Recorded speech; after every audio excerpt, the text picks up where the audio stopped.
आपत्कालीन स्वच्छता मोहिमेद्वारे गटारीची तातडीने सफाई।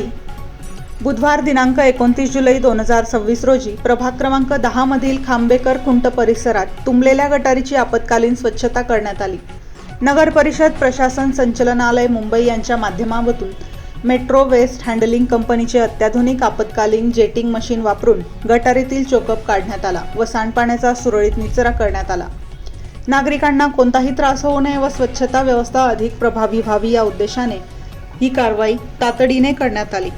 यावेळी आधुनिक जेटिंग मशीनचे प्रात्यक्षिकही सादर करण्यात आले। त्या अत्याधुनिक जेटिंग मशीनमध्ये ॲडव्हान्स पॉवर रॉडिंग प्रणाली, जनरेटर, गॅस डिटेक्शन यंत्रणा, प्रथमोपचार सुविधा आदी सुविधांचा समावेश असून अशा तंत्रज्ञानामुळे गटार सफाईचे काम अधिक जलद, सुरक्षित आणि परिणामकारक पद्धतीने करता येते। या प्रसंगी स्वच्छता पर्यवेक्षक पूनम भामरे, स्वच्छता सुपरवायझर नितीन लोणारी, प्रभाग क्रमांक 10 चे नगरसेवक महेश काबरा, मशीन ऑपरेटर यशवंत शिंदे तसेच नगरपालिकेचे कर्मचारी उपस्थित होते।